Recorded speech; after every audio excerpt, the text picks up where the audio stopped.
Imagine yourself standing in the shadow of the Capitoline Hill, where the smell of roasting meat from nearby stalls mixes with the sharper scent of sweat, fear, and anticipation.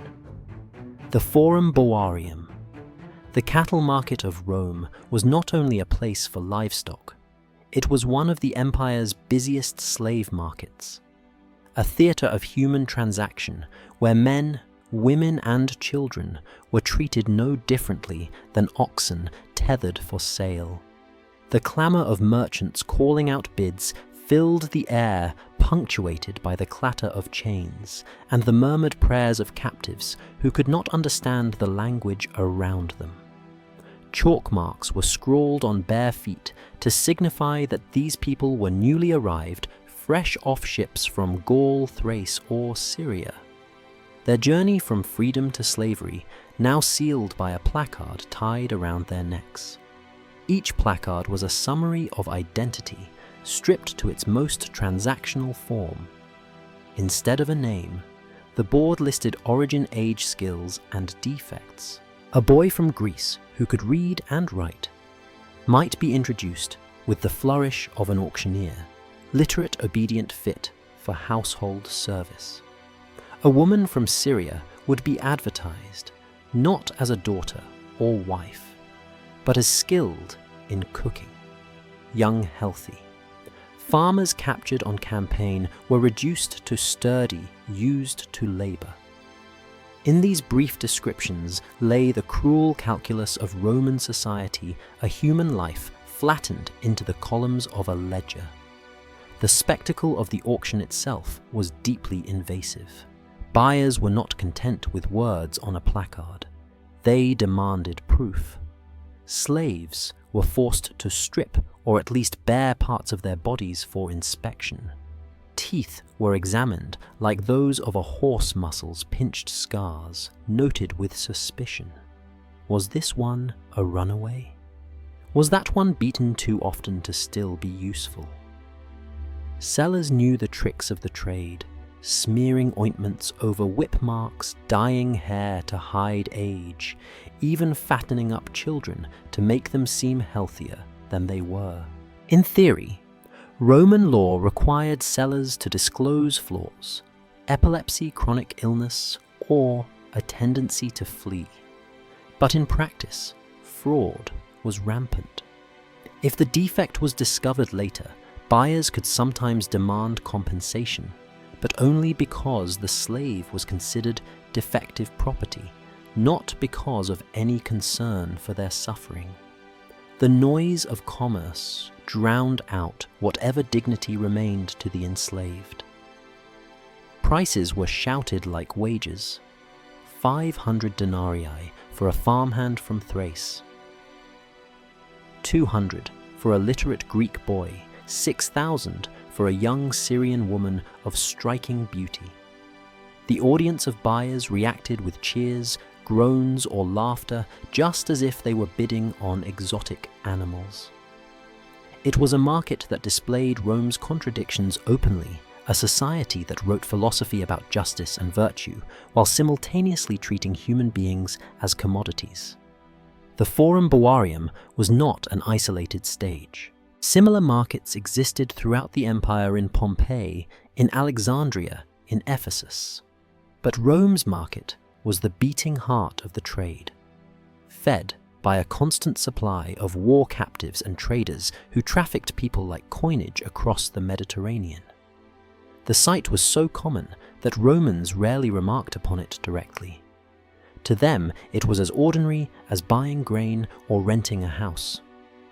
The true strangeness is preserved for us in the silence of those who could not speak, the children clinging to each other, the mothers separated from infants, the men forced to demonstrate their strength by lifting stones before jeering crowds. And yet, in this brutal economy, the Romans displayed an almost bureaucratic obsession with detail. Each sale required contracts, receipts, and careful accounting. The same society that celebrated gladiators tearing each other apart in the Colosseum also loved paperwork. Every transfer of ownership left to trace names of buyers' prices paid terms of sale. These records preserved on wax tablets, papyri, and stone inscriptions now give historians a rare window into a system that otherwise devoured its victims without leaving their voices behind. We know what a skilled shoemaker cost, how much more a cook fetched, and what discounts were applied to children too young to work. This was not a secret, shameful corner of Roman life. It was central, visible, and accepted. And it sets the stage for the deeper exploration to come. How did Romans determine that one person was worth 500 denarii while another could command the price of an entire villa? How did conquest stereotype skill, age, beauty, and the rhythms of war and harvest all converge into this cold arithmetic of flesh? The story begins here at the Forum Boarium, where human lives were auctioned with the same casual precision as cattle, and where the economic heartbeat of Rome pulsed loudest in the clamor of the slave market. If the Forum Boarium was the physical stage of Rome's slave market, the true afterlife of that market lies not in the voices of the enslaved. Those are almost entirely lost, but in the records of those who bought and sold them. Rome was above all a society of scribes and stonecutters, of contracts etched into wax tablets, papyri, and eventually inscriptions carved into stone. These fragments of bureaucratic obsession survive to us across 2 millennia, allowing historians to reconstruct what otherwise would have vanished into silence. The most important source is the Corpus Inscriptionum Latinarum, a collection so vast it fills 17 thick volumes. 16 of those are from the imperial era when Rome was at its height, and they contain everything from public decrees to mundane receipts. Here we glimpse the machinery of slavery in action. An estate inventory listing 2 cooks, 1 weaver, 3 farm hands, or a contract, where the seller guarantees that the slave has not run away, is not afflicted with epilepsy, and is not prone to theft. In another, we find a note about a wet nurse, sound of body with milk enough sold for the price of a small house. These inscriptions were not intended to preserve memory. They were mere paperwork. Yet, in their cold precision, they open a narrow window into the world of human trafficking in Rome. Literary texts expand the picture, though often with their own biases. Writers like Cicero or Pliny the Younger reference the presence of slaves casually as though no explanation were needed. To Cicero, a secretary slave fluent in Greek was an intellectual convenience, a tool of argumentation as much as pen or parchment. To Martial the satirist, a clever slave was a witty prop, someone to be mocked or used as an example of extravagance. Even when writers criticized the excesses of slavery, they rarely questioned the institution itself. For them, slaves were part of the fabric of Rome, as essential and unquestioned as the aqueducts or the calendar. Yet, satire with its exaggerations often preserves truths more clearly than solemn history. Juvenal railing against Rome's moral corruption notes how a curly-haired boy might be sold for more than an estate in the countryside, an offhand joke that reveals both the market's obsession with youth and the scale of money involved. Plautus, the comic playwright, inserts references to slaves beaten for mistakes or chained at doorways. To Roman audiences, these were punchlines, not tragedies. For modern readers, they are glimpses of normalized cruelty embedded in humor. Then, there are the papyri of Egypt, one of the empire's richest provinces, and a land of meticulous record-keeping. Here, we find contracts detailing not only price, but obligations, a master buying a female slave with the stipulation that she be taught weaving within 6 months. another ensuring that the slave is free from any sacred obligations to local cults. These fragments remind us that slavery was not a monolith, but a system that adapted to local economies, each sale blending Roman law with regional practice. What is striking is not only what survives, but what does not. We hear nothing from the enslaved themselves, save for rare graffiti or passing mention. Their voices were deliberately erased, drowned in the endless chorus of Roman administration. The survival of data is in itself a reflection of power. Masters had reason to preserve documents. Slaves had none. Contracts were inscribed in stone because property must be defended, but lives could be forgotten. The fact that we know what a shoemaker cost in 1st century CE, but not what he thought of his enslavement, tells us everything about whose perspectives mattered. Even archaeology contributes to this picture.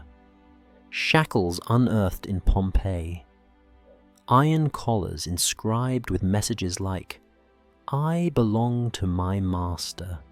Hold me if I flee," remind us that slavery was written not only in contracts but on the body. One collar discovered in Rome bore the chilling line, "Catch me, for I am a runaway." These objects confirm what the texts imply, that the market was not an abstraction, but a daily experience branding human beings with both words and iron. Historians often emphasize how lopsided the evidence is. Over 90% of what we know about Rome comes from the imperial period, the last 4 centuries of its 1,000-year span. This is partly survival bias. Papyrus rots stone, endures. But it also skews our view, giving us the impression of a fully developed system, meticulously organized and stable, even though earlier centuries may have looked very different. The absence of sources from the Republic means we glimpse only the culmination of a process, not its beginnings. And yet, even through this skewed lens, a clear picture emerges. Rome's slave market was not chaotic, but regulated, documented, and standardized. Prices fluctuated with wars, demand, and fashion, but the system endured because it was carefully recorded. Slavery in Rome was not only about chains and whips, it was also about ink and stylus, about the relentless production of documents that turned people into property with legal precision. To stand before these sources is to feel the paradox of history. We are closer to the numbers than to the lives. We can trace how much a child cost in denarii, but we cannot know the sound of their voice as they were led across the auction block. We can read of a physician sold for 20,000 denarii, but never of the day he was torn from his family.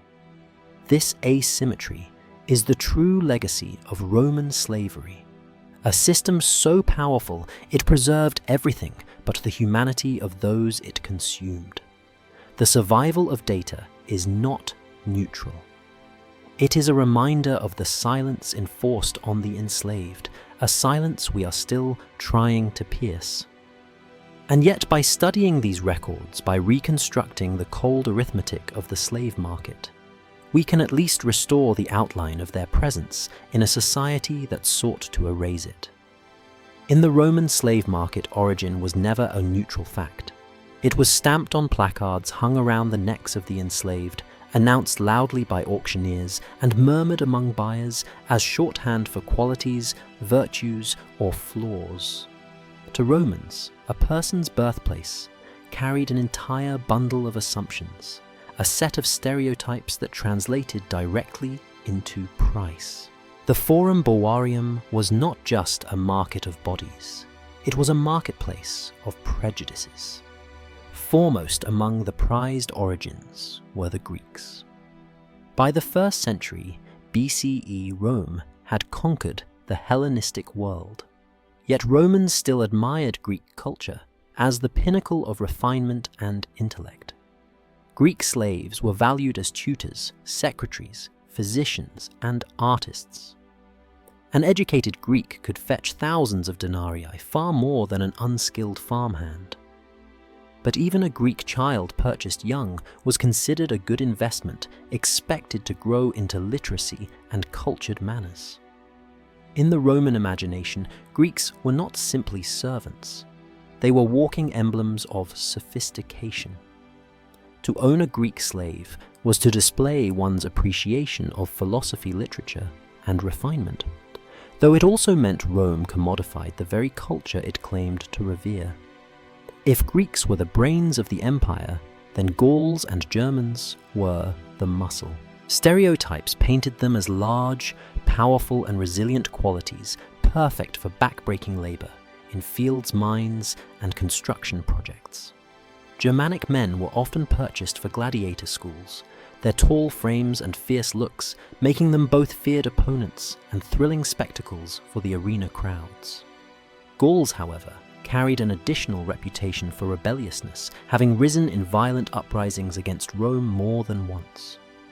A Gaulish slave might therefore sell for less than a German counterpart, not because he was less strong, but because buyers calculated the risk of escape or revolt into his price.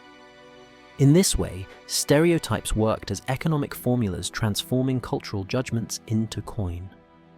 Syrians, Phoenicians, and Judeans occupied another category. They were associated with commerce crafts and cunning.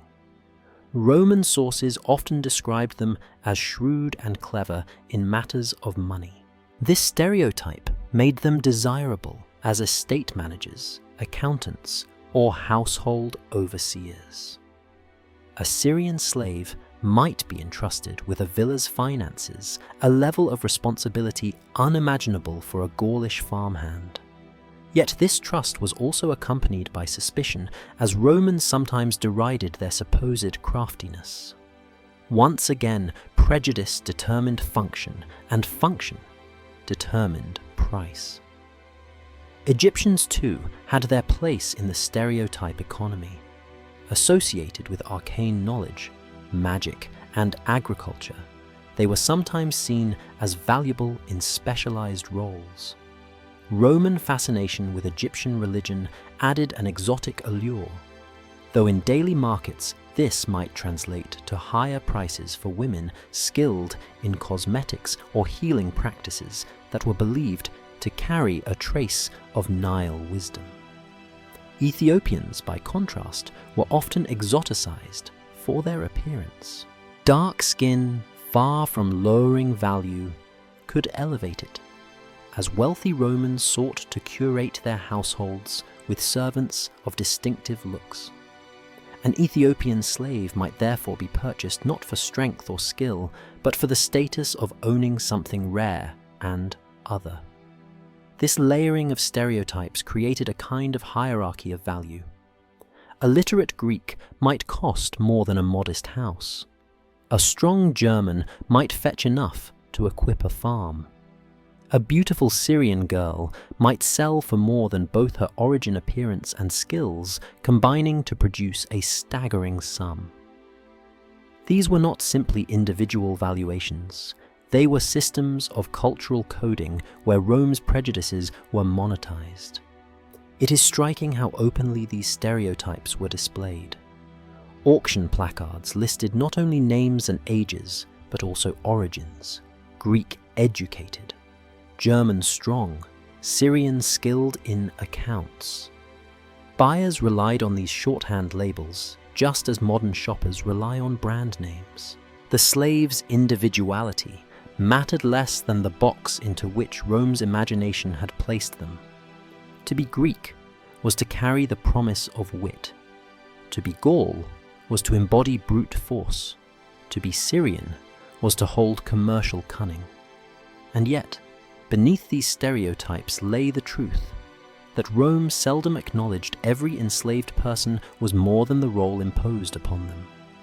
A Gaulish farmhand might have been a village poet. A German warrior might have longed for peace. A Greek tutor might have resented the very texts he was forced to teach. But in the marketplace, origin flattened individuality. It was shorthand for destiny. The irony is that these stereotypes also revealed Rome's contradictions. Romans despised Greeks for decadence, even as they paid fortunes for Greek slaves. They derided Syrians for cunning, even as they entrusted them with wealth. They feared Gauls and Germans for rebellion, even as they relied on their labor. The market exposed Rome's hypocrisy. It defined peoples by qualities it simultaneously admired and condemned. To study origin in the slave market is to see how prejudice became profit. Ethnicity was not merely identity, it was currency.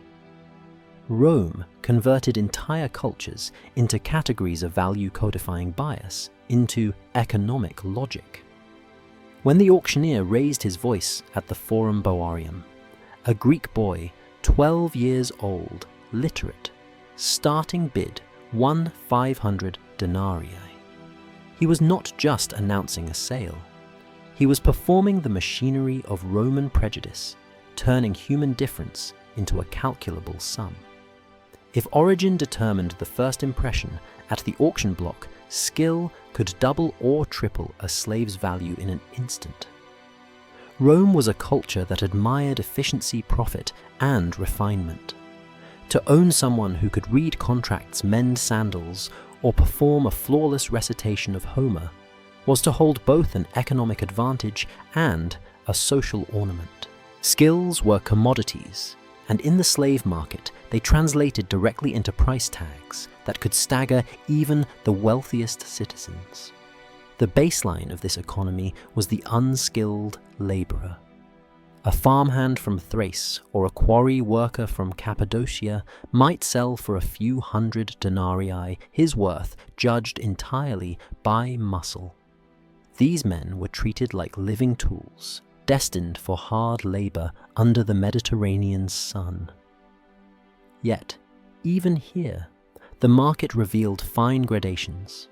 A farmhand with experience in viticulture could be priced higher than one accustomed only to cereal crops, since vineyards required careful tending and promised higher profit. Skills, even modest ones, lifted value. The leap in price, however, came with literacy. In a society where the majority of the population could not read or write, a literate slave was a treasure. Roman households relied on such individuals to draft letters, copy manuscripts, and manage accounts. Cicero himself boasted of his educated slaves, praising their ability to copy speeches and maintain correspondence with allies.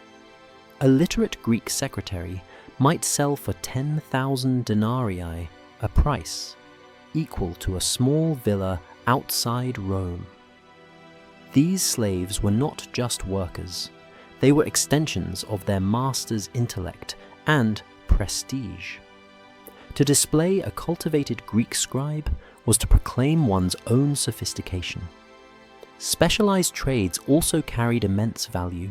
Shoemakers, smiths, carpenters, and masons all commanded higher prices for their labor generated direct income. Pliny the Younger mentions a shoemaker sold for 4,000 denarii, a sum that reflected not only his craft, but also the steady profits he would generate. Midwives, barbers, cooks, and even perfumers were highly sought after. The Roman elite craved comfort, and slaves with specialized skills supplied it.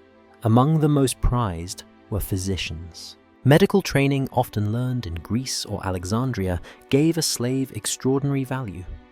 A skilled doctor might fetch 20,000 denarii, enough to purchase a palatial townhouse. Inscriptions even record slaves who were manumitted by grateful masters after saving lives, a rare case, where skill offered not only high price, but also the slim hope of freedom. Then there were entertainers. Actors, musicians, dancers, and acrobats were luxury purchases designed to dazzle guests at banquets. Their value lay in their ability to transform an evening into spectacle.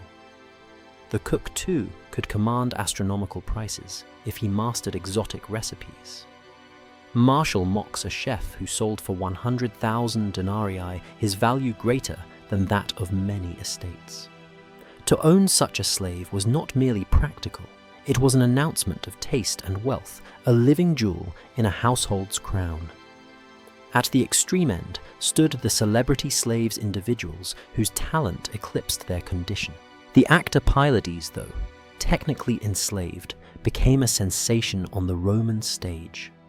And slaves like him could sell for sums so outrageous that writers record them with disbelief. A single performer might cost more than an entire farm, turning the logic of slavery into something closer to modern celebrity contracts.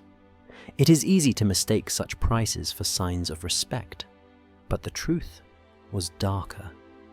A slave's skill was valued only as long as it served the master's household or business. The cook's genius was his owner's bragging right, not his own. The physician's learning acquired at great effort was treated as a piece of property to be sold, rented, or exploited. Even the literate Greek secretary, who might manage estates and correspondence with dignity, remained legally a tool, an instrumentum vocale. The auction process underscored this brutal reality. Placards listed skills as if they were features on livestock reeds and rights. Trained in metalwork, experienced midwife. Buyers quizzed slaves on the spot, testing knowledge or demanding demonstrations. A singer might be ordered to perform a cook to describe a recipe, a secretary poem to write a line of Latin. These humiliating trials reduced hard-earned human knowledge to a public performance for a crowd of strangers. Behind every inflated price lurked the danger of fraud. Sellers sometimes exaggerated skills or even forged claims. Roman law required disclosure of defects, but clever traders could disguise ignorance or incompetence long enough to close a sale. Buyers might later sue if a literate Greek turned out to stumble through the alphabet, but the damage was already done for the enslaved person whose life was bartered over arguments of warranty. What emerges is a chilling paradox. The more skilled, educated, or talented a slave was, the more they cost, and the more intensely they were treated as commodities. Genius did not bring dignity, it brought a higher price. In Rome, even brilliance was a chain.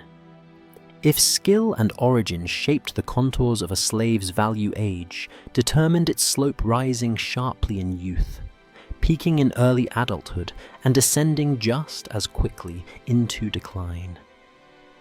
The Roman slave market evaluated human life through the same cold calculus used for livestock.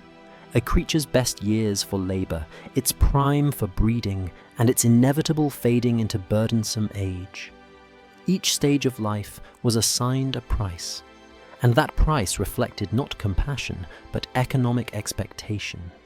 The most valuable were those between 15 and 25.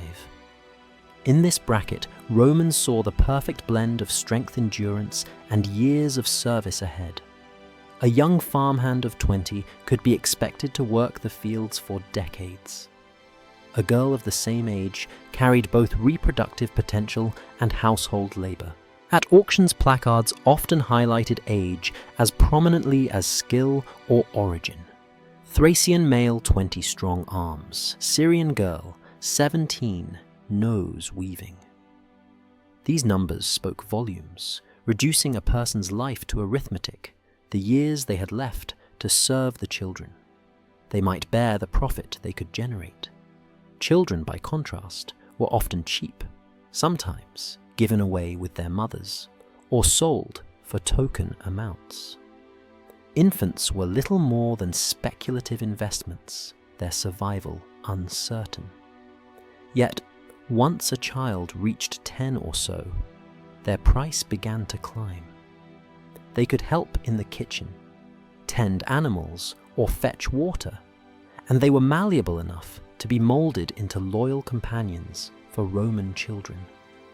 Wealthy families sometimes bought young slaves specifically to grow up alongside their sons or daughters, creating lifelong attachments that reinforced household hierarchy. A verna, a homeborn slave, was especially prized. Born within the household raised in Roman customs, speaking Latin fluently, they were seen as less likely to rebel or run away. Adolescents, boys and girls in the early teenage years were often marketed with a disturbing emphasis on their future potential.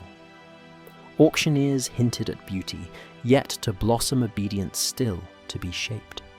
Some were groomed and fattened before sale, a practice noted by ancient writers to present them as investment bodies whose true value would ripen under the master's control. Beyond the age of 25, prices began to taper. Slaves in their 30s were still useful, but buyers calculated the years left before decline. At 40, value often halved. At 50, many were considered old, their price collapsing unless they carried specialized skills. A 55-year-old farm laborer might be sold for a fraction of his prime price, while a physician of the same age might still command thousands of denarii. For most, aging meant invisibility, no longer valuable enough to sell, yet still costly to maintain. Many were manumitted not from kindness but from convenience. Freeing an elderly slave spared the household the expense of food and shelter, even if freedom meant poverty for the former servant. Yet exceptions dotted this grim arithmetic. An experienced estate manager trusted after decades of service might still fetch a respectable price at 50, his knowledge of land and workers more valuable than youthful vigor. A skilled teacher or philosopher especially, one trained in Greek traditions, could remain desirable well into old age. Loyalty itself could become a kind of capital. Masters often valued long service as much as physical endurance, and some inscriptions record sales of aged retainers at prices that reflected respect or at least utility. The decline in price with age also carried a moral dimension in Roman society. To the elite, the youth of slaves was not only about productivity, but about aesthetics. Banquets glittered with young cupbearers. Gardens were patrolled by youthful attendants, and beautiful boys and girls adorned the peripheries of social life. Once age diminished their looks, their value shifted from ornament to tool. Many were relegated to kitchens, fields, or mills where their bodies could be expended away from the gaze of polite society. Literary sources capture this ruthless cycle. Juvenal mocks elderly slaves who once served in elegance, but now shuffle half-blind through kitchens mocked by younger attendants. Martial sneers at decrepit household retainers discarded when their novelty faded. Behind the jokes lay an ugly truth. The Roman household consumed its human property in the same way it consumed its goods, youth and beauty. First, then strength, and finally, when both had waned, abandonment. At the market, this life cycle was quantified with chilling precision. Contracts might specify age, verified by physical inspection, sometimes even dental checks. Buyers demanded guarantees that the slave was not older than advertised, fearing they would purchase declining value. Fraudulent sellers might dye grey hair or present forged documents, and lawsuits followed when an 18-year-old turned out to be a weary 30. The humiliation of age was compounded for women. A girl of 17 might sell for a dazzling price her fertility and beauty praised. By 30, her value plummeted unless she had specialized skills, midwifery, textile expertise, or cosmetics. Even then, the market whispered that her greatest prime had passed. At 40, unless she was an indispensable nurse or caretaker, she was likely freed or abandoned.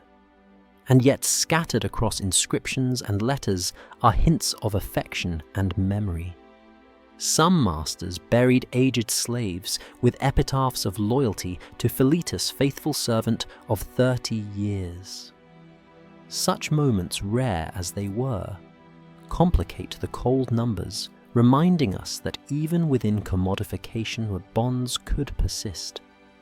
But these were exceptions against a system that viewed life as a curve, rising in youth, dipping in age, and never valued for its own sake. In the end, the Roman slave market treated age as another metric of profit no different than strength or literacy. To grow older as a slave was to decline not only in price, but in visibility. Youth was an asset, age was a liability. Rome's greatness, built on law's architecture and conquest, rested on a brutal calculus that reduced the arc of human life to a line on an auctioneer's placard. If age measured potential beauty, determined spectacle. In the Roman slave market, bodies were not simply appraised for what they could do, but for how they looked, how they might please the eye of a master or the gaze of guests. Beauty, subjective, mutable, yet obsessively catalogued, became a currency, all its own driving prices to astonishing heights and reducing human identity to surface traits. The process of buying and selling turned aesthetics into economics, and the bodies of slaves became canvases for humiliation. Auctions were theatres of exposure. Slaves were stripped of clothing, sometimes entirely naked, paraded before buyers who examined every inch of flesh. Teeth were pried open to check for youth and health. Muscles prodded to test for strength. Skin inspected for scars that might betray flogging or prior rebellion. Plautus, in his comedies, treated these inspections as common knowledge.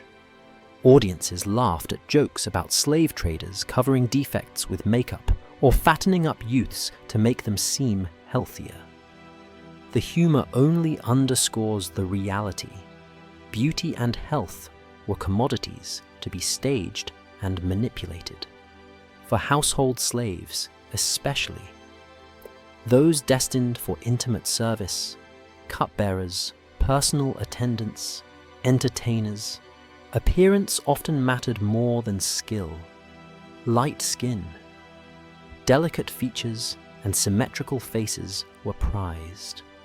A boy with curly hair from Greece could be sold for many times the price of a hardened Gallic farmhand. A Syrian girl with refined beauty might cost as much as a villa. These valuations were not just about utility, they were about status. To display beautiful attendants in one's atrium or at a banquet was to broadcast wealth and refinement, a living decoration more powerful than marble statues. The standards themselves reflected Roman ideals and prejudices. Pale complexions suggested leisure, and indoor life attributes associated with refinement. Strong bodies, on the other hand, were valued differently, depending on context, desirable for laborers, but not for those meant to pour wine or recite poetry. Even the way a slave carried themselves, graceful gait, soft hands, controlled expression, could add to their price. Sellers trained and prepared slaves before market grooming them with oils, painting lips and cheeks, even artificially plumping bodies to suggest prosperity. In this preparation lay another layer of humiliation identity erased and reshaped for sale. Yet, beauty could also be dangerous. For women, it often drew them into sexual exploitation. Young women were priced not only for domestic labor, but for their attractiveness. Virginity sometimes advertised on placards. Contracts sometimes included explicit or implicit references to sexual availability, turning their bodies into investments for pleasure as well as reproduction. Boys, too, were caught in this commodification, sold for their attractiveness to wealthy patrons. The Roman moralists often condemned excessive indulgence mocking men who spent fortunes on beautiful slaves, but rarely condemned the exploitation itself. The inspection process itself was an ordeal of degradation. In markets like the Forum Boarium, slaves were lined up in open squares, forced to endure the stares and touch of strangers. Buyers might order them to walk, run, sing, or lift weights. They were asked to strip, to prove they were unmarked, to demonstrate they were free of disease. Cicero, in one of his legal speeches, casually refers to such practices, underscoring how routine and normalized the violation was. Slaves reduced to objects were displayed with as little dignity as cattle. Beauty also intersected with ethnicity. Exotic appearances could become luxury. Ethiopians with dark skin and striking features were sometimes grouped together in elite households for visual effect. Blonde-haired captives from Britain or Gaul were arranged as ornamental clusters, a kind of human decor. This curation of households blurred the line between ownership and artistry, treating slaves as palette and brushstroke in the image of Roman status. The cruelty of beauty as currency lay not only in its commodification, but in its transience. Youth, faded features changed, and value diminished. Many young slaves once sold at exorbitant prices found themselves discarded into harsher labor once their appearance dulled. An attractive girl of 17 fetching 6,000 denarii might by 30 be relegated to kitchen drudgery or freed to fend for herself. The very qualities that inflated her price at market became liabilities when time erased them. Ancient satirists captured this cycle with brutal wit. Juvenal sneered at aging cupbearers who once glittered at banquets, but now stumbled mocked by younger replacements. Martial quipped about beautiful slaves who once faded were worth less than their upkeep. These jokes were not exaggerations. They reflected an economic truth that beauty once commodified lost value as swiftly as any consumable good. Behind the spectacle, humiliation was the constant thread. To be judged by one's face, skin, or body. To be stripped and fattened like an animal. To be sold as a living ornament. This was the Roman slave market's cruelest form of control.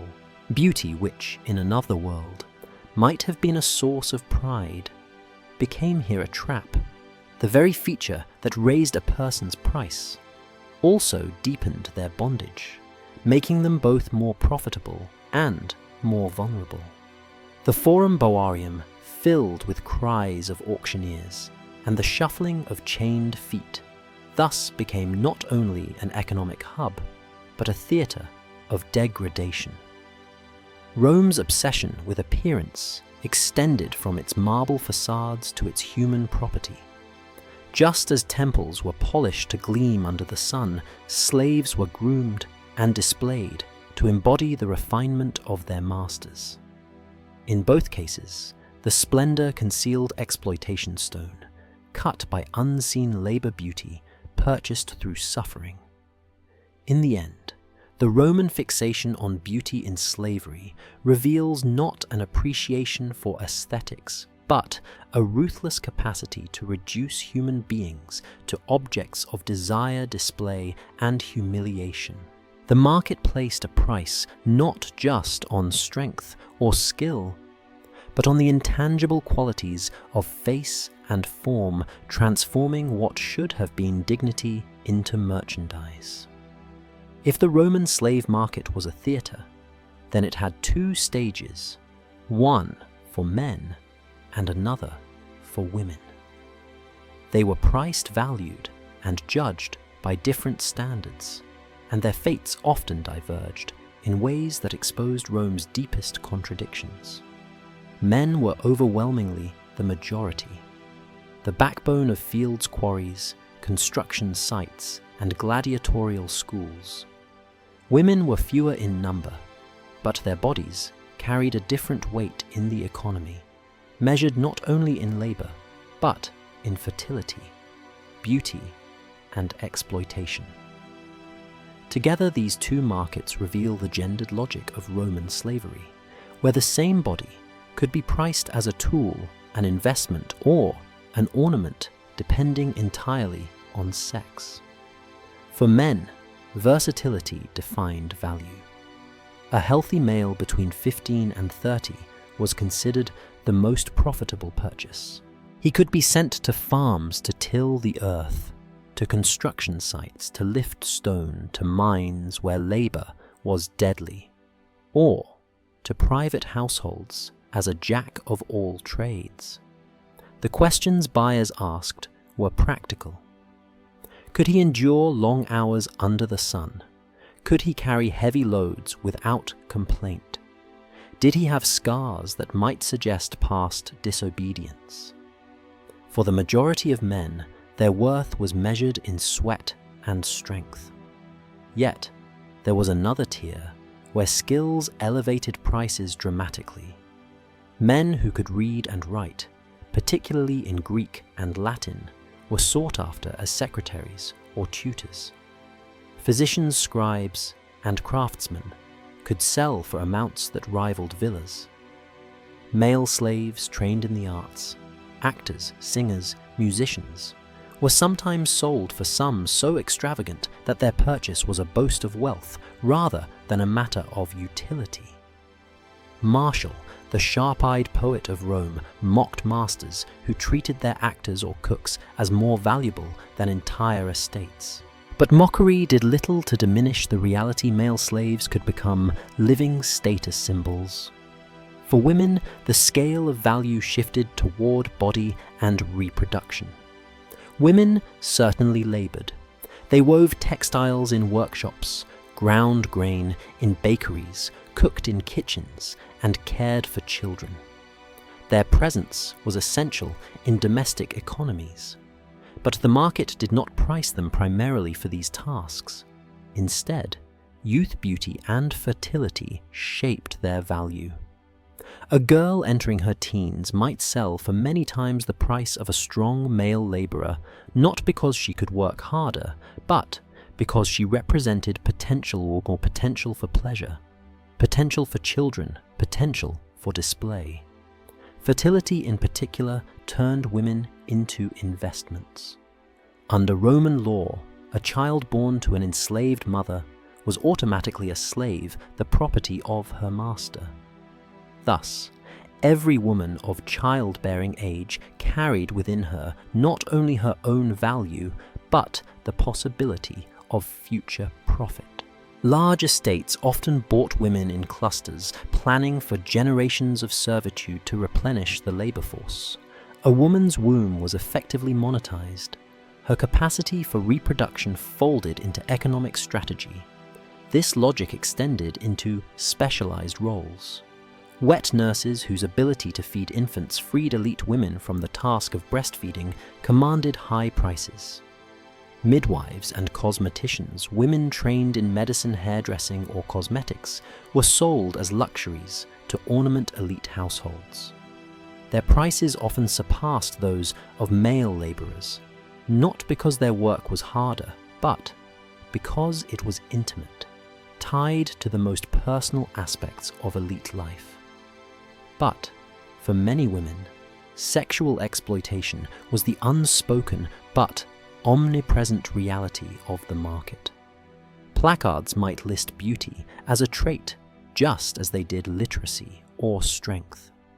Virginity could drive prices higher still. Contracts could contain clauses restricting prostitution. But the very existence of such clauses reveals how widespread the practice was. Constantine later standardized the so-called ne prostituatur clause, granting automatic freedom to women forced into prostitution against the terms of sale. But this was a late, exceptional reform. For centuries, countless women were priced precisely for their sexual use, their dignity reduced to a line in an inventory. The difference between the two markets was not merely in value, but invisibility. Male slaves chained together in work gangs were public. Their toil built aqueducts, harvested fields, filled mines with echoes of pickaxes. Female slaves, by contrast, often worked in more private enclosed spaces inside kitchens, workshops, or bedrooms. Their exploitation was less visible, their humiliation less public, but no less profound. They were controlled not by the whip in the marketplace, but by contracts, pregnancies, and the intimate demands of their masters. Roman authors themselves acknowledged this gendered divide, though often obliquely. Juvenal's satires speak with disgust of men who indulged in the company of beautiful boy slaves. Legal commentaries noted the profitability of female slaves who bore many children. Satirists joked about women trained in perfumes or songs being paraded before buyers like luxury goods. What emerges from these scattered references is a picture of two intertwined economies. Men sold for strength and skills, women for beauty and fertility. The cruel symmetry of the system lay in its efficiency. Men's bodies broke under work. Women's bodies were consumed by reproduction. Both were exploited to sustain Roman households, farms, and industries. Yet, the differences in valuation tell us much about Roman attitudes toward gender. Men were tools of labor. Women were both tools and ornaments, bodies meant to produce not only work, but pleasure and lineage. In the end, these two markets reveal the same truth. Rome's power rested on a brutal calculus that assigned numbers to lives tailored to the bodies it exploited. Men and women were not valued equally, nor were they exploited in identical ways. But both were stripped of autonomy, transformed into merchandise. The auction block became the ultimate stage where gender determined fate, not by choice, but by the cold arithmetic of Roman demand. Rome's slave markets did not simply operate in isolation like some neutral bazaar. They pulsed in rhythm with the empire's wars. Conquest was the great engine that filled the auction blocks, and the cost of a human body rose or fell with the clash of armies and the fate of provinces. To understand the supply of slaves in Rome, we must trace not only trade routes, but the arcs of legions across continents for each campaign, left its shadow not just on maps, but on human lives hauled back in chains. After every triumph, Rome became a floodgate. Imagine Pompey's eastern campaigns in the 60s. BCE cities, from Judea to Pontus, fell, and thousands upon thousands of men, women, and children were marched westward. Traders in the Forum Boarium complained of glutted markets, the supply so overwhelming that prices plunged. A boy who might once have cost 3,000 denarii could suddenly fetch half that. Caesar's conquest of Gaul was even more staggering. Ancient sources speak of nearly 1 million captives taken. While modern scholars may debate the exact numbers, the impact is undeniable. Slave dealers could not move the bodies fast enough, and the spectacle of shackled Gauls trailing behind Caesar's triumph became the raw material of Roman prosperity. These sudden waves of supply meant that the economy of slavery was not merely about individuals, but about war as an industry. Victorious generals brought not only gold and spoils, but a commodity. Rome demanded constantly human beings. The logistics were immense. Captives were sorted, branded, marched in long columns, then dispersed across markets from Rome to the provinces. Strong men were sent to the mines, women to households or brothels, children to farms, where they might grow into profitable laborers. The fate of each group was decided not by their will, but by Rome's hunger for labor and profit. In times of peace, however, the market told a different story. When wars subsided and the flood of captives slowed, prices rose. Without new influxes, Rome turned inward, relying more heavily on slave breeding. Estates became incubators, where women were valued not only for their work, but for the children they could produce. A master who owned a dozen young women might, over a generation, supply himself with an entire workforce. Inscriptions reveal records of women listed with their children catalogued as though they were livestock. Seasonality also played its role. The demand for agricultural slaves surged in the months before harvest, when estates needed every available hand to bring in crops. Traders knew to time their auctions for spring when demand was high and prices could climb. In winter, when fields lay dormant, demand dipped and prices softened. This cyclical rhythm tied human lives to the turning of seasons just as surely as crops themselves. But it was war above all that determined abundance or scarcity. Consider the contrast between the Republic and the Empire. The Republic, with its near-constant campaigns, saw a steady flow of captives. The Empire, after Augustus' stabilized borders, witnessed a tightening of supply. By the 2nd century CE, when Rome's frontiers were fixed and major conquests rare, the markets increasingly relied on trade with tribes beyond the Rhine or Danube, or with Nubia and the Red Sea routes through Egypt.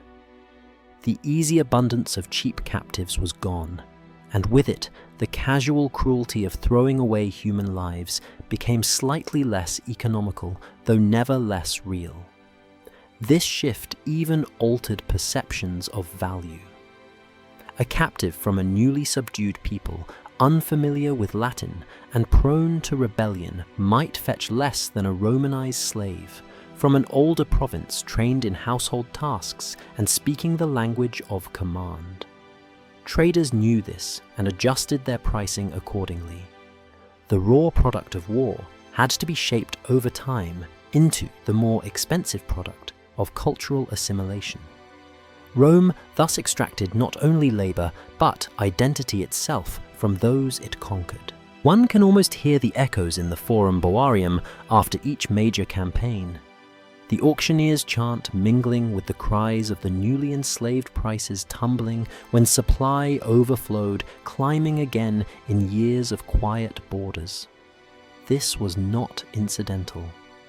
Rome's entire economic engine ran on this rhythm. Victories filled markets, peace raised costs. And at every turn, human beings became the coinage of conquest, measured in denarii. Sold like cattle, their lives charted on ledgers as the empire's spoils. Behind the grandeur of Rome's marble, its triumphal arches, its gilded temples lay this unspoken arithmetic. Every stone may have been carried by a man torn from his homeland, every field sown by a woman whose children were born into bondage.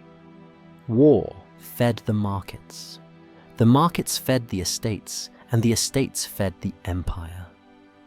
Rome's might was not only written in battles won, but in bodies priced and sold. The value of a human life in Rome was not fixed. It shifted like a shadow across provinces, across seasons, across the geography of empire. To walk through the Forum Boarium was to see the high end of the market, the capital's insatiable hunger for prestige purchases. But to travel outward to the edges of empire was to enter a different economy, where the same person might be valued at a fraction of the price. Geography was destiny not only for freeborn Romans, but for the enslaved who were sold like coin across a sprawling network of markets. Rome itself was the luxury showroom. Here, the richest men and women sought not merely labor, but status. A skilled Greek tutor, a beautiful Syrian singer, an exotic Ethiopian attendant, all fetched their highest prices in the capital, where competition among the elite made ownership a performance. A boy sold for 1,500 denarii in a provincial town could easily sell for double in Rome if he had the right look or talents. The city's concentration of wealth drove prices skyward, just as today a luxury good costs more on the Champs-Élysées than in a rural marketplace. Yet, on the frontier in towns along the Rhine or Danube, the calculus was entirely different. These were garrisons and farm zones, where what mattered most was brute strength. Germanic captives, hardy and durable, might be valued for their stamina, but sold cheaply compared to urban prices. Inscriptions and papyri suggest wide regional variations. The same lot a 20-year-old farmhand could cost 2,000 denarii in Rome, but only 800 on the edge of empire. Supply chains mattered. The closer a market was to a war zone, the more abundant and cheaper the slaves. The further they were transported, the higher the markups, with middlemen pocketing the profit. Egypt adds another layer. The Nile Valley was both breadbasket and crossroads, connected to Nubia, the Red Sea, and trade routes reaching into Africa and Arabia. Here, prices tended to be lower, not because labor was less needed, but because supply was steady and diverse. Papyri records show women sold for 400 to 600 denarii in Oxyrhynchus in the 2nd century CE, far less than they would command in Rome. The presence of alternative markets. African captives brought via Nubia Easterners via maritime trade kept prices competitive. Egypt's semi-autonomous economy within the empire meant that Roman luxury inflation did not always dominate. Geography also intersected with culture. A Greek slave in Athens or Delos might be considered ordinary stock, but in Rome, the same Greek could be prized for refinement, wit, and rhetorical training. Stereotypes shaped not only the broad categories of pricing, but also local demand. On estates in Sicily, where grain production was king, farmers wanted bodies for fieldwork. Their value was measured in endurance, not education. In the villas around Naples, by contrast, patrons sought entertainers, cooks, and educated attendants for their banquets. Regional tastes altered the scale of human worth. And then there was the cycle of the seasons. Just before harvest, prices rose. Farmers scrambled to secure extra hands, and traders could exploit this demand, selling the same man for a higher price in June than in January. Once the harvest was gathered, the urgency diminished and prices fell. It was an agricultural rhythm that turned enslaved people into commodities, as seasonal as grain or olives. Records even hint at dealers who moved their stock like merchants of wine, transporting captives from one region to another in anticipation of seasonal demand spikes. Local law also shaped value. Contracts often required slaves to be sold away from certain cities, clauses known as ut exportatur. If a buyer was obliged to remove a slave from a town, the price adjusted downward, since resale would require added transport and risk. Conversely, slaves forbidden from manumission under ne manumitatur clauses could be cheaper, their futures tightly constrained. Geography and paperwork intertwined where you were sold and under what condition determined not just your value, but the trajectory of your life. Taken together, geography reveals that the Roman slave market was not a single marketplace, but a constellation of interconnected economies. Rome glittered at the center, inflating the value of beauty skill and rarity. The provinces emphasized utility endurance and price efficiency. Egypt ran parallel, feeding its own needs with different supply chains. And across all regions, the turning of seasons and the rhythms of agriculture shaped demand like a tide. Behind this variation lay a chilling truth. Human worth was never absolute. It was calculated in relation to distance demand and circumstance. The same girl could be a status symbol in a senator's villa or a field hand on a Sicilian farm, depending on the town where she was sold. A strong man could be priced higher before harvest, and lower in winter, his very life tethered to the ripening of grain. Geography and time conspired to remind the enslaved that they were not people in law, but variables in an empire-wide equation of profit. The Roman slave market was not only about categories and stereotypes, contracts, and calculations. It was also about individuals, people whose names and lives sometimes flicker into view through inscriptions, papyri, or the casual remarks of ancient writers. These glimpses remind us that every number on a sales receipt once corresponded to a body, a voice, and a story. By reconstructing a few case studies from the surviving evidence, we can move beyond statistics and see the human stakes of valuation. Imagine first a young man from Gaul about 22 with a farmer's build. He was captured after a skirmish in the north, transported south, and marched in chains across the Alps to a Roman market. On the auction block, he is inspected like livestock teeth, pried open, arms flexed back, examined for scars of whipping or wounds. A placard hangs from his neck, listing his origin and age, perhaps noting his experience with ploughing. He is strong, but missing 2 fingers on his right hand, an injury from battle or punishment. That defect lowers his value. In Rome, he might sell for 2,000 denarii, in Sicily, perhaps half. He will be bought by an estate owner, yoked to oxen and expected to clear fields from dawn until night. His price reflects not only his muscles, but his diminished dexterity. To the buyer, he is an investment. To himself, he is a man mutilated and commodified. Next, consider an elderly Greek scholar around 55. He is fluent in both Greek and Latin, versed in philosophy, rhetoric, and poetry. He might once have been a free man, captured during a civil war, or sold into slavery by circumstance. In a society that revered Greek culture, he is valuable despite his age. His price could reach 10,000 denarii, far above the average. Wealthy Romans purchase him not for heavy labor, but for prestige, to educate their sons, to recite Homer at banquets, to serve as a living ornament of culture. Yet, his grey hairs and frail body work against him.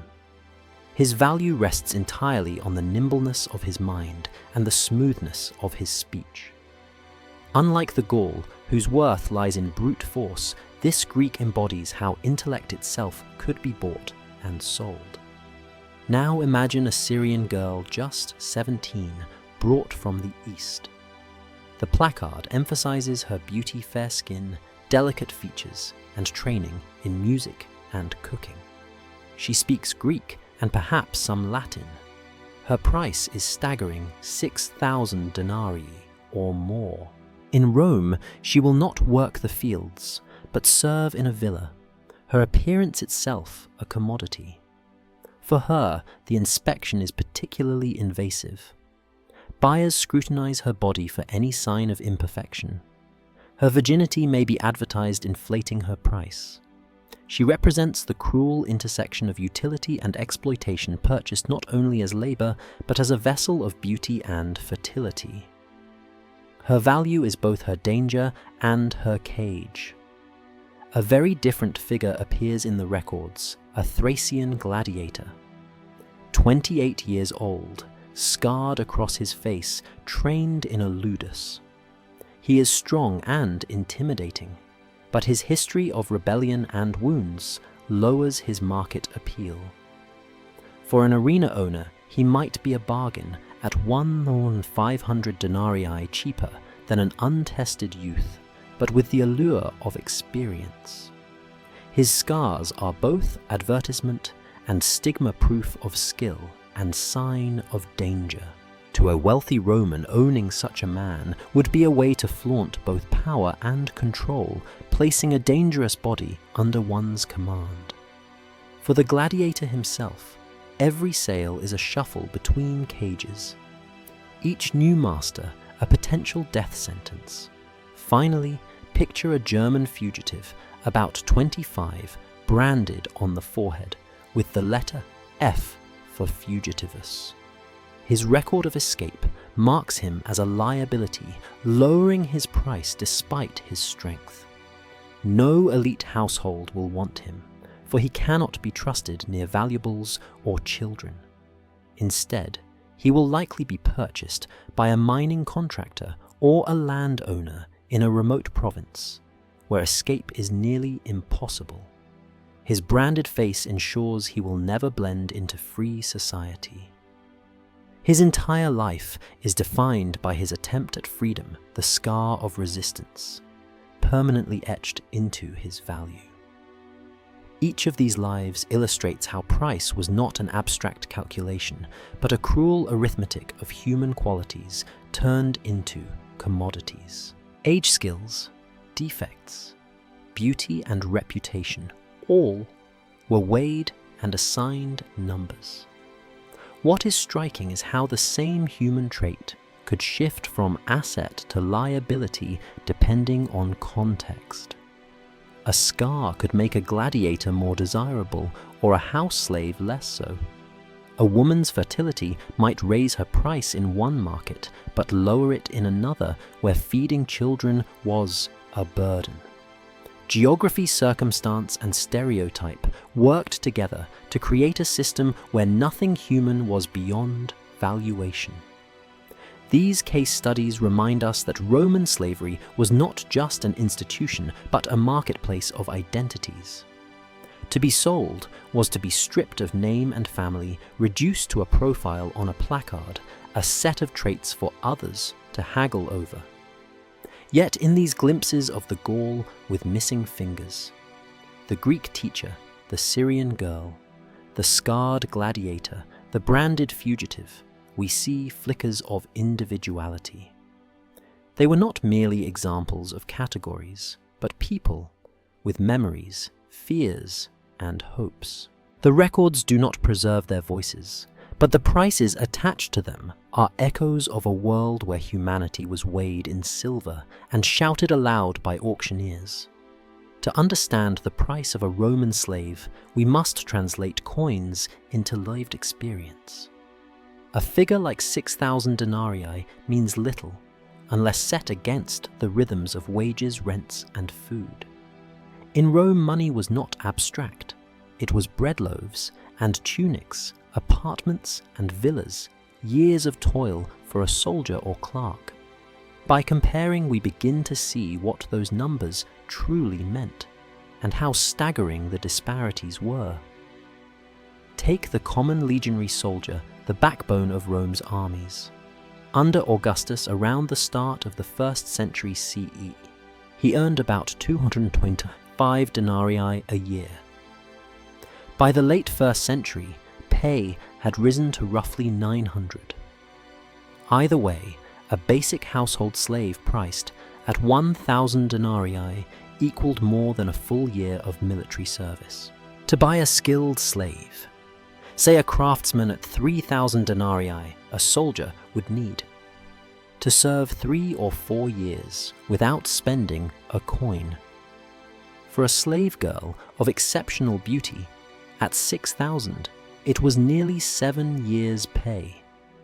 And for a physician or educated tutor valued at 20,000, the equivalent was more than 2 decades of marching and bleeding on the empire's frontiers. Consider also housing. Renting a modest apartment in a crowded insula in Rome might cost between 40 and 100 denarii annually, depending on location. In that context, the price of an ordinary labourer at 1,000 denarii was equal to 10 to 20 years of rent. A small suburban shop might be had for the same price. A villa outside the city could cost between 5,000 and 20,000 denarii, the same range as a beautiful concubine or a learned doctor. In other words, wealthy Romans weighed human lives against bricks and mortar, deciding whether to invest in stone or flesh. Everyday items reinforce the comparison. Graffiti from Pompeii reveals that 1 denarius could buy several kilos of pork or a chicken. A tunic cost 15 to 30. A mule might fetch 100.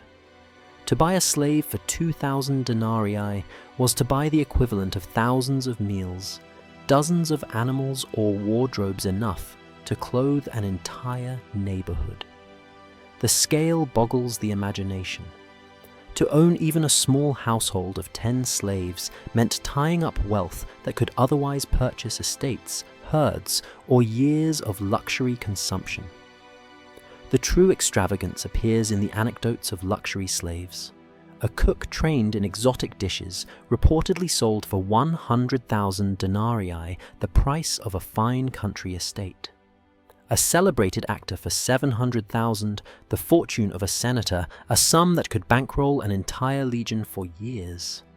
Such sales were rare, but real, and they illuminate how slaves could be prestige objects collected like art. To host a banquet with a cook worth more than a farm was to proclaim not only wealth, but refined taste and dominance. The economic comparisons also expose why slaves were such central investments. Unlike houses, which required upkeep but produced no revenue, unless rented, a slave could generate value daily, farming, weaving, teaching, or managing. And unlike livestock, whose productivity had limits, a woman slave could bear children, creating new assets at no cost beyond sustenance. It was a cruel calculus. The initial purchase might be high, but the return could last for decades. We must also remember inflation and geography. Prices varied in frontier provinces where demand was lower. A slave might cost half what he would in Rome. In Egypt, papyri record sales for even less, thanks to access to Nubian trade routes. But in the capital where elites competed to display wealth, prices were consistently high. A denarius there had a different weight, not just in silver, but in prestige. For modern readers, conversion is tempting. Scholars have attempted to equate a denarius with a few dollars or 100, depending on method, comparing silver content wheat prices or soldiers' pay. But each method misleads. The Roman economy was not like ours. Productivity, scarcity, and labor were measured differently. The only true way to grasp cost is to imagine choice. Do you buy a house or a Greek philosopher to teach your children? Do you purchase a farm mule or save toward a Gallic farmhand? Do you expand your vineyard or acquire a Syrian musician to charm your guests? In this light, Rome's greatness becomes inseparable from its cruelty. Its statues, villas, and victories were financed by the sale of men, women, and children whose worth was debated like cattle. For every coin that clinked in a seller's hand, a human being lost their past and entered another's ledger. To count in denarii is to count in lives. The numbers, when set against bread houses or wages, reveal not abstract prices, but the staggering scale of human commodification that sustained Rome. If the slave market at the Forum Boarium was the stage, then contracts were its script. Every sale, whether of a boy from Gaul, a Greek teacher, or a Syrian girl, required paperwork. The Romans, masters of legal precision, treated the transfer of human beings with the same logic as livestock or property. The contract, often etched on wax tablets or written on papyrus, served as receipt guarantee and weapon. It ensured that the buyer could complain if the merchandise failed to match the description, and that the seller could defend himself if accused of deception.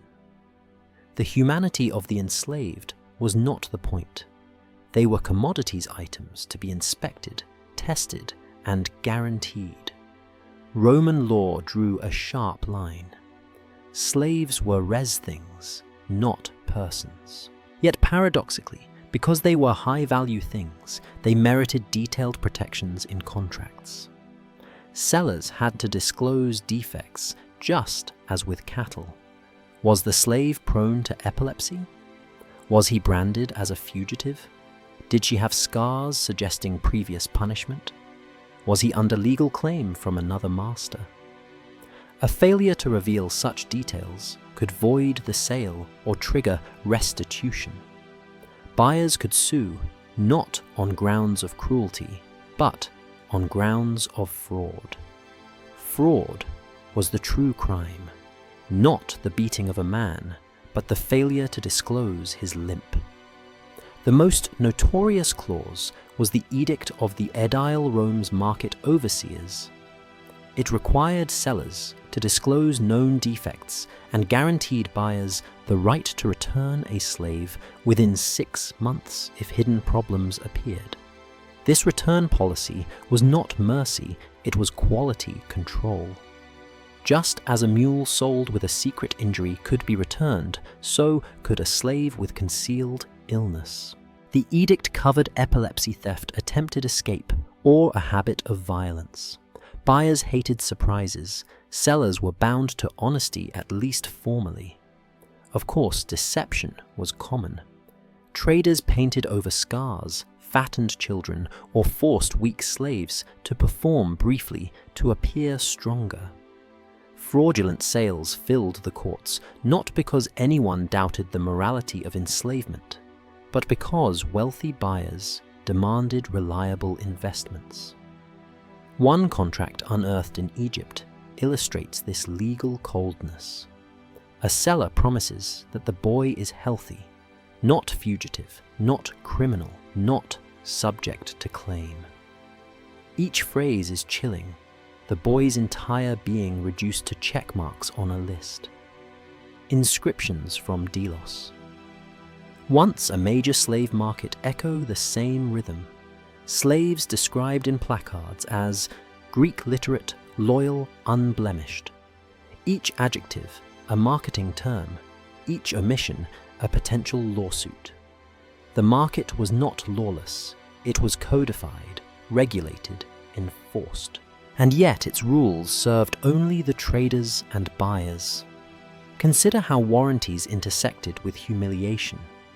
At auctions, buyers inspected teeth and skin, looking for signs of disease or flogging. If a flaw later emerged, they could sue. The inspection was invasive naked bodies, prodded, commanded to run or lift weights. These rituals were not only about finding defects, they were about establishing control. The contract followed binding the slave's future to ink.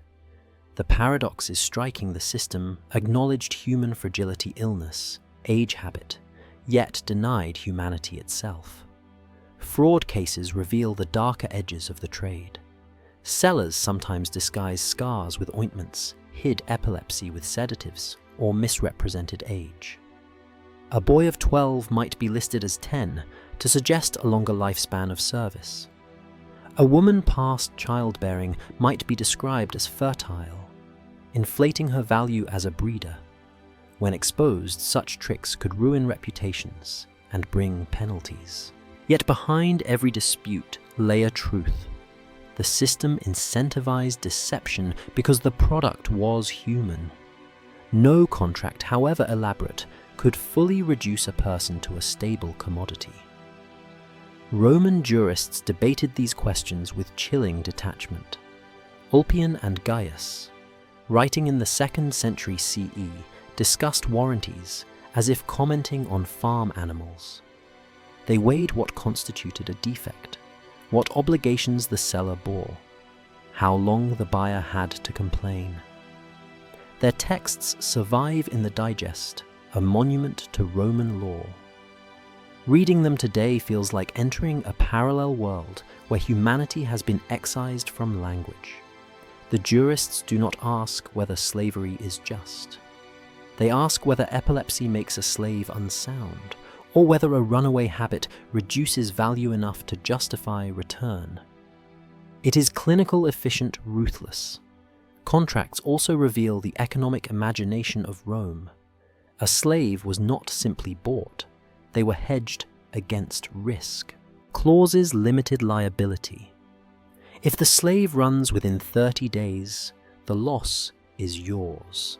Others offered guarantees. If he is claimed by another, I shall repay double. These clauses reveal both mistrust among elites and the ubiquity of fraud. Everyone knew that the market was slippery. Everyone knew that the product could resist, flee, or deceive. Law existed not to prevent exploitation, but to stabilize it, to ensure that Rome's great machine of bondage never faltered.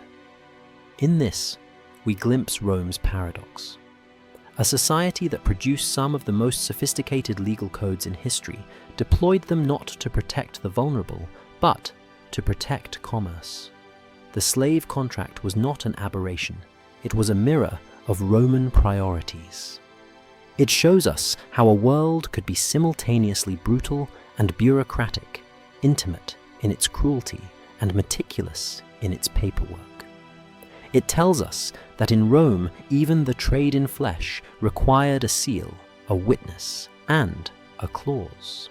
And it reminds us that legality can sanctify almost anything, if enough people agree to treat humans as goods.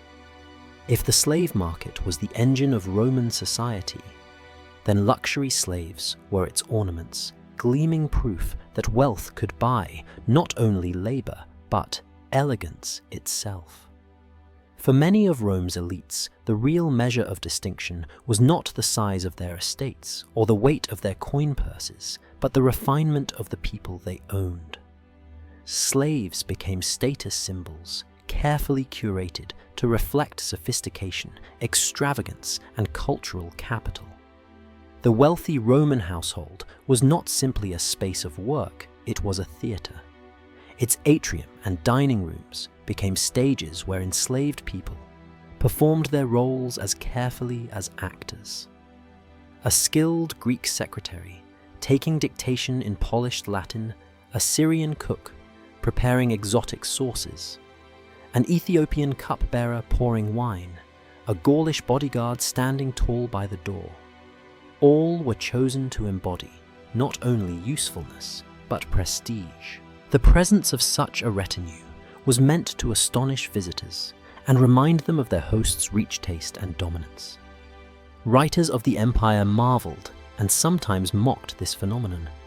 Juvenal ridiculed elites who paid fortunes for cooks and entertainers while neglecting civic duty. Martial quipped about hosts who owned more foreign slaves than Roman friends.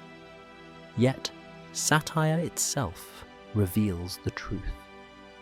The market for luxury slaves was real, competitive, and extravagant. Owning a talented slave was less about their labor and more about what their very existence said about the master. Some examples verge on the unbelievable. Pliny the Younger mentions a shoemaker who sold for 4,000 denarii not for the shoes themselves, but for the artistry of his craft. Martial recounts a cook so skilled in rare delicacies that he was valued at 100,000 denarii, more than an entire country villa. Greek tutors trained in philosophy and rhetoric could cost 10,000 or more. Physicians might reach 20,000, the price of an estate. Performers eclipsed them all. A celebrated Greek actor was said to have sold for 700,000 denarii, a sum more fitting for palaces than people. These were not transactions of necessity. They were acts of conspicuous consumption intended to dazzle rivals and secure a place in the endless competition of elite status. the luxury economy created layers of paradox. On one hand, it elevated certain slaves into extraordinary positions. A physician or steward could wield power over freeborn Romans, commanding expertise that their masters lacked. A cook who could reproduce Eastern spices was prized above a dozen anonymous farmhands. A handsome cupbearer might be more discussed at a banquet than the wine itself. Yet beneath this glitter lay the same foundation they remained res property vulnerable to sale punishment or dismissal. The higher their price, the more precarious their existence. For, if they failed to please their value, could collapse overnight. Households became curated collections, reflecting aesthetic as much as economic choices. Some aristocrats cultivated monochrome ensembles, all blonde-haired slaves from Germania, or all Ethiopians, their dark skin displayed like rare jewels. Others preferred diversity, assembling a cosmopolitan display of origins and talents, a living map of Rome's empire. To walk into such a domus was to see conquest embodied, the Mediterranean world reduced to service in a single house. But luxury was also fragile. Cicero once sneered that fortune could turn any great man into a pauper by stripping him of his retinue. A master who lost his collection of slaves lost not only labor, but face. To dine without skilled servants, to teach children. Without Greek tutors, to lack a skilled cook or a groomed cupbearer was to confess poverty. Luxury slaves were social armor, and without them, one's dignity was exposed. Behind this glitter, exploitation continued. For every physician elevated to prominence, countless enslaved assistants prepared herbs and instruments. For every admired actor, dozens of boys and girls were trained, beaten, and discarded. The market rewarded a few stars, but consumed many more.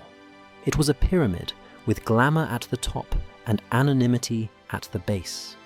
The very act of elevating one slave to immense value depended on the disposability of the others. What strikes us today is not only the cruelty, but the casualness. To spend 100,000 denarii on a cook was not shocking to elites, it was expected. To boast of one's secretary's eloquence was as natural as praising a marble floor. The line between human and object blurred until it dissolved. These slaves were prized, even adored, yet never recognized as persons. Their worth was calculated in coins, their beauty or talent measured against villas and fields. And so the Roman luxury economy tells us something larger about the empire. It was not enough to conquer. One had to display conquest. It was not enough to own. One had to showcase ownership. Human beings became emblems, commodities of culture, trophies of taste. In the great dance of Roman ambition, the enslaved performed not only labor, but the very identity of their masters. Their voices, silenced by contracts and chains, became instruments through which Rome sang its song of power. Luxury dazzles, numbers impress, and markets seem to hum with their own cruel logic. Yet, what of those who slipped beneath the system's arithmetic? For every prize secretary or cook, there were thousands who fetched no more than a few coins, or none at all. The hidden costs of Roman slavery were borne not in coinage, but in lives spent at the margins, in silent corners of the empire where contracts could not reach and records left no trace. Consider the elderly. Age was an accounting problem in a society that valued vigor and potential. A slave at 50 might once have been strong, reliable, even beloved within a household.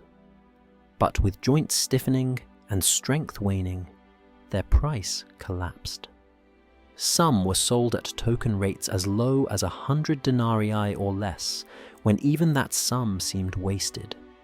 Many masters simply freed them, not from kindness, but calculation. A freed old slave, once a liability, became their own responsibility. The master saved on food, clothing, and shelter. Yet freedom without means was a hollow gift. Many of these liberated men and women found themselves destitute, clinging to patron-client ties with their former owners or begging in the streets of Rome. In this way, manumission could be abandonment in disguise. Children too reveal the cold arithmetic of value. Infants sold with their mothers were sometimes counted as little more than extras, not even assigned individual prices. A baby was a gamble, fragile, likely to die, unable to work. But children who survived past 10 became investments sold as companions for noble sons or as future laborers trained from the ground up. The marketplace looked upon their faces and saw decades of utility or decades of obedience if they lived. Their afterlives were futures already written by contracts. The hidden costs extend further. What happened to the sick, the maimed, the scarred? Roman law at times demanded disclosure. A slave with epilepsy, a runaway brand, or a chronic illness had to be declared at auction. But the burden fell on the buyer, not the enslaved. If the defect was hidden, the slave might be returned like faulty merchandise. Imagine the humiliation of being handled rejected and sent back your body a defective product in the empire's vast shopfront. Others remained sold at discounts passed down chains of owners who demanded labor from bodies increasingly unable to provide it. Their lives were not measured in years of dignity, but in years until collapse. And collapse was common. The mines, the fields, the workshops. These spaces devoured bodies faster than coin could replace them. Archaeological traces, like shackles found in Sardinian mines, whisper of men and women who vanished underground, condemned to toil until their lungs blackened with dust, or their limbs failed under loads of stone. They did not reappear in contracts or letters. They were erased, except for the faint shadows their labor left in Rome's marble temples and glittering banquets. In some households, elderly or broken slaves were repurposed. An old man might become a watchman, an old woman a nurse for children, their presence tolerated so long as some fragment of usefulness remained. But even here, dignity was elusive. A slave past their prime was a reminder of mortality, a reflection of what masters themselves feared. Their fading value was not mourned, it was calculated. The afterlives of slaves also echo in tombstones. Freedmen, having clawed their way to legal personhood, often commemorated their survival with inscriptions that emphasize family trade or loyalty. Yet beneath these modest monuments lies an untold multitude who never reached manumission. Their names do not endure. They are the hidden cost lives that never entered the record except as anonymous bodies in the ledgers of estates. Even those who achieved freedom carried scars. To be manumitted was not to escape the system, but to remain tethered to it. A freedman owed duties to his patron, and his children inherited both opportunities and obligations from that tie. Social prejudice lingered ex-slave could never be erased. Wealthy freedmen might buy their own slaves, reproducing the very hierarchy they once endured. Their afterlife was survival at the price of complicity. What then does this say about the Roman idea of value, that it was never neutral? Coins told one story, but the lives behind them told another. To count denarii is to miss the silent costs, the abandonment of the aged, the commodification of children, the invisibility of the sick, the annihilation of those swallowed by mines or workshops. The Roman system concealed these costs by converting them into silence. The empire's grandeur was built not only on marble and law, but on lives discarded when they no longer turned a profit. This perhaps is the most haunting legacy of Roman slavery. It was not just the cruelty of auctions or the spectacle of chained bodies in markets. It was the quiet disappearance of those deemed worthless. They did not appear in satirical poems or imperial decrees. They slipped into the shadows of history, unrecorded yet essential. Rome's greatness carried their weight, though their voices are lost. And in that silence, we find the truest price an economy that thrived by ensuring that some lives ended unseen, uncounted, and unremembered. Rome's monuments stand vast and unyielding. Arches still gleam under the Italian sun. Amphitheaters tower over cityscapes. Aqueducts cut across hills with engineering precision. To a visitor, they speak of glory, ingenuity, and power. Yet, beneath this grandeur lies the marketplace's echo, the cries of auctions, the clink of coin against flesh. If we ask how Rome built its greatness, the answer is not only in stone, but in the bodies that were sold, branded, discarded, and replaced. The Roman world measured human beings as units of value. A Greek tutor might cost more than a villa, a German laborer less than a mule. A beautiful girl could equal a year's military campaign in price. These comparisons were not accidents, but reflections of a society where economics and humanity fused into a brutal logic. To admire Rome's greatness without reckoning with these transactions is to see only the marble shell, not the living marrow that sustained it. But the story is more complex than cruelty alone. The slave system was not an aberration tucked into the empire's edges. It was central woven into law, culture, and identity. Romans believed themselves practical. They saw slavery as natural, inevitable, and even beneficial. Philosophers like Aristotle, whom Romans revered, had argued centuries earlier that some people were slaves by nature, destined to serve. By the time Rome rose, this notion was absorbed into every layer of governance. Law codified it, commerce thrived on it, literature joked about it. The result was a culture that both glorified freedom and normalized unfreedom. The paradox runs deep. Rome adored the figure of the paterfamilias, the man who embodied control, discipline, and moral authority. Yet, this same figure could sell his child into slavery or order the death of a household servant without consequence. Rome celebrated liberty libertas as the highest civic virtue. But that liberty rested on the denial of liberty to millions. The citizens' freedom to vote, to debate, to own property. All of it was underwritten by the silent labor of those who had no voice. What makes this system unsettling is not just its cruelty, but its sophistication. Rome did not simply brutalize. It legalized, normalized, and refined. Contracts contained warranties. Laws regulated resale. Even compassion was calibrated, like when Constantine decreed that prostituted slaves would be freed if violated contracts came to light. The system had space for mercy, but only when it reinforced order. Humanity was never the foundation, utility was.